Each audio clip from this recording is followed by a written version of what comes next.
قریظہ کے لوگوں کا معاملہ ہمارے حوالے کیجیے، ہم فیصلہ کریں گے، ہمارے حوالے کر دیجیے۔ ڈیمانڈ کرنے لگے، بار بار تقاضا کرنے لگے، تو آپ صلی اللہ علیہ وسلم نے اجازت دے دی اور کہا تمہارے میں سے ایک آدمی اس قبیلے کا فیصلہ سنتا ہے۔ اور وہ ایک آدمی جو اس اوس کے سردار تھے، شروع میں نام آیا تھا حضرت سعد بن معاذ، جنہوں نے وہ جوشیلی بات کی تھی۔ اس خندق میں ان کو ایک تیر لگا تھا جس سے ان کی بڑی اہم رگ کٹ گئی تھی اور بڑے زخمی ہو گئے تھے۔ تو ان کو مدینہ منورہ میں مسجد نبوی میں ایک خیمہ ڈال کر وہاں سلایا گیا تھا۔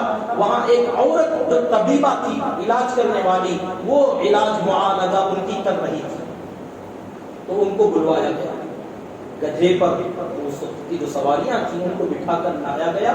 حضرت سعد بن معاذ رضی اللہ تعالیٰ جب آ رہے تھے تو قبیلے والے چاروں طرف سے کہہ رہے تھے سعد آپ تھوڑا اپنے دوستوں کا خیال کر لیجئے، کوئی اچھا فیصلہ سنا دیجئے، اپنے بھائیوں کے اوپر رحم کا فیصلہ سنائیے، کوئی خیر کا فیصلہ سن لو۔ کان میں بھرتے بھرتے آ رہے تھے۔ حضرت سعد سن رہے تھے، کچھ جواب نہیں دے رہے تھے۔ قریب آئے تو اللہ کے نبی صلی اللہ علیہ وسلم نے دیکھتے ہی فرمایا قوموا لسیدکم، اپنے سردار کے لیے کھڑے ہو کر استقبال کرو، یہ تمہارا سردار ہے، اٹھو استقبال کرو۔ ان کے قبیلے کے لوگ کھڑے ہوئے اور ان کا استقبال کیا۔ اس میں یہ مسئلہ سمجھ میں آتا ہے، اپنا کوئی بڑا، اپنا کوئی امام، سردار جسے آپ اپنے دل میں بڑا مانتے ہو، اگر وہ کبھی آئے آپ کے گھر میں یا آپ کی مجلس میں یا آپ جہاں ہیں وہاں وہ آئے، آپ کے دل میں اگر اس کی عظمت اور اس کو آپ بڑا سمجھتے ہو تو اپنی اخلاقی فریضہ ہے کہ اس کے احترام میں کھڑے ہوں۔ مگر جو بڑے صاحب ہوں گے ان کے دل میں یہ خیال نہ ہو کہ میں جب جاؤں تو لوگ اٹھیں۔ اللہ کے نبی صلی اللہ علیہ وسلم نے فرمایا جو آدمی اپنے لیے لوگوں کو کھڑا کرے گا یہ ضرور جہنم میں جائے گا۔ تکبر کہ میں اتنا بڑا کہ مجھے دیکھتے لوگ کھڑے ہو جائیں، تم یہ خیال مت کرو۔ ہاں آگے والے کہ یہ آپس میں انڈرسٹینڈنگ ہے کہ آپ ان کا خیال کرو یہ ان کا خیال کریں۔ بڑا یہ سوچے کہ میرے لیے کوئی کھڑا نہ ہوئی، آپ بیٹھیں آرام سے رہیں، میرے لیے ایسا مت کریں، یہ تکلفات مت کریں۔ مگر معاملہ کرنے والے لوگ، مقتدی لوگ، متبع لوگ وہ یہ سوچے کہ یہ ہمارے بڑے ہیں، یہ ہمارے پیشوا ہیں، یہ ہماری ذمہ داری ہے کہ ہم ان کا احترام زبان سے بھی کریں، جسم سے بھی کریں، اپنے اخلاق سے بھی کریں، کھڑے ہو کر ان کا ادب ظاہر کریں، دوسروں کو پتا چلے کہ یہ ہمارے بڑے ہیں۔ ایسا نہیں کہ ایک بڑا آ رہا ہے اور آپ اس کے سامنے پیر پسار کے آج تو بیٹھے بڑا بھی کہہ رہے ہو اور اپنے بناوٹ سے ظاہر بھی نہیں کرتے کہ یہ بڑا ہے۔ یہ کیسا بڑا ہے جو تم بڑا کہتے ہو مگر بڑا ہونے کا ثبوت نہیں دیتے۔ بہرحال دونوں کے اندر یہ اصلاح ہونا چاہیے۔ جب حضرت سعد بن معاذ رضی اللہ عنہ آئے تو ان کو بٹھایا گیا، پورے لوگ بیٹھ گئے، تب تک لوگ کہتے رہے اچھا فیصلہ لینا، اچھی بات سنانا۔ جب بیٹھ گئے تو آپ صلی اللہ علیہ وسلم نے فرمایا کہ سعد بنو قریظہ کا معاملہ تمہارے حوالے ہے، تم جو فیصلہ سناؤ گے وہی فیصلہ نافذ ہوگا۔ اچھا میرا فیصلہ ان لوگوں پر نافذ ہو جائے گا؟ ہاں۔ تو انہوں نے پوچھا کیا میرا فیصلہ تم لوگوں پر بھی نافذ ہوگا؟ مطلب میں جو کہوں اسے وہ بھی مانیں گے، تم بھی مانو گے؟ تو صحابہ نے کہا ہاں بالکل سب پر نافذ ہوگا۔ پھر انہوں نے کہا کیا ان پر بھی نافذ ہوگا، آپ پر بھی نافذ ہوگا؟ دیکھا نہیں، نام نہیں لیا، کہہ رہے تھے حضور پر بھی میرا فیصلہ نافذ ہوگا۔ مطلب میں جو فیصلہ لوں اس فیصلے کو حضور بھی مانیں گے صلی اللہ علیہ وسلم۔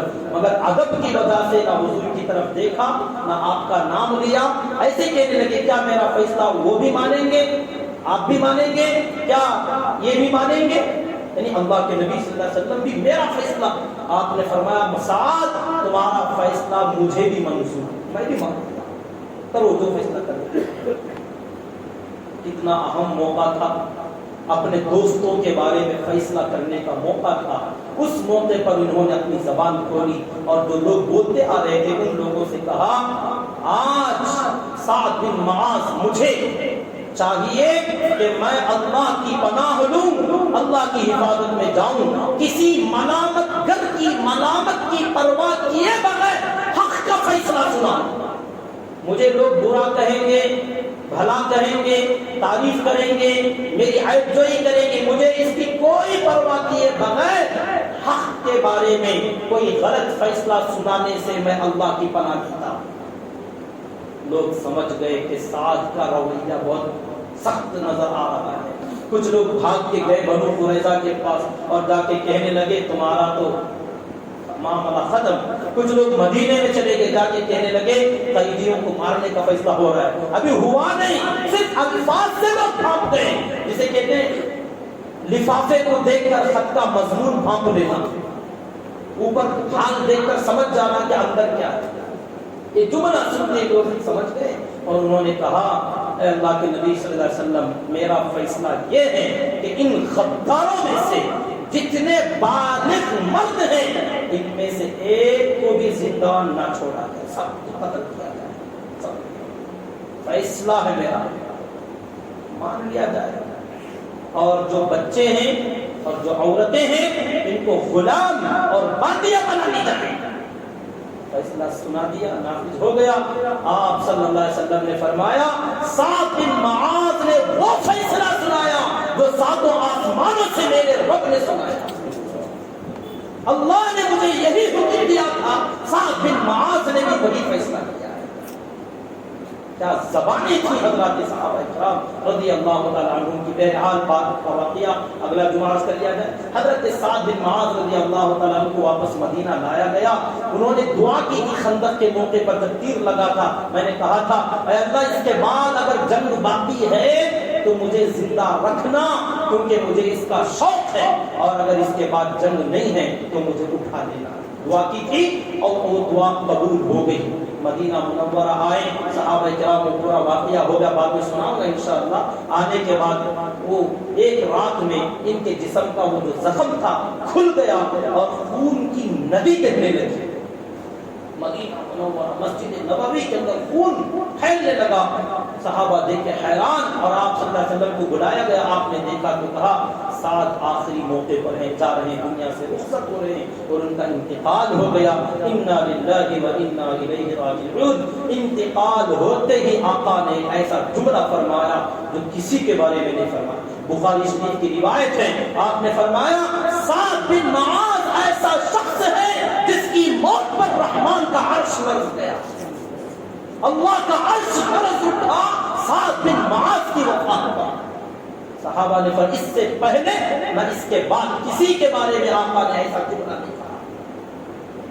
جب ان کا تجہیز و تکفین کا معاملہ ہوا، ان کو دفنانے کے لیے اٹھایا جا رہا تھا، حضرات صحابہ جنازہ لے کر چل رہے تھے تو بعض منافقوں نے بھی کندھا دیا، تو انہوں نے کہا یہ کیا ہے، ان کے تو جسم میں کوئی وزن ہی نہیں، ہلکا پھلکا جنازہ، یہ اتنا ہلکا جنازہ اس سے پہلے ہم نے کسی کا نہیں دیکھا۔ یہ بات مشہور ہوگی لوگوں میں، ہاں ہم نے بھی اٹھایا، ہم نے بھی اٹھایا، ایسا لگ رہا تھا کہ جنازہ ہمارے کندھوں پر ہے ہی نہیں۔ جب یہ بات پھیلی ہوتے ہوتے اللہ کے نبی صلی اللہ علیہ وسلم تک آئی تو آپ نے فرمایا ہاں بات سچ ہے کہ تمہیں ان کا وزن محسوس نہیں ہوا۔ صحابہ نے پوچھا آخر وجہ کیا تھی؟ فرمایا ان کے جنازے میں 70,000 فرشتے آئے تھے، ایسے فرشتے جو اس سے پہلے کبھی نہیں آئے۔ ان کی جنازے کو کندھا دینے اللہ نے 70,000 فرشتوں کو بھیجا۔ جب انہوں نے اٹھایا تم کیا اٹھاؤ؟ کیا فضیلت تھی حضرت سعد بن معاذ رضی اللہ تعالی عنہ کی۔ یہ قبیلہ اوس انصار صحابہ کے قبیلے کے ایک سردار تھے۔ سردار ہو تو ایسا بنے، سرداری ملے تو ایسی سرداری نبھائے، امیر بنے تو ایسا بن کے دکھائے کہ فضیلتوں کا حامل ہو، قوم اس کا احترام کرے اور اس کا مقام صرف لوگوں میں نہیں رحمان کے نزدیک اس کا مقام بنے۔ اللہ تعالیٰ سے دعا کریں کہ اللہ رب العزت مجھے اور آپ کو بھی ان حضرات صحابہ کرام رضی اللہ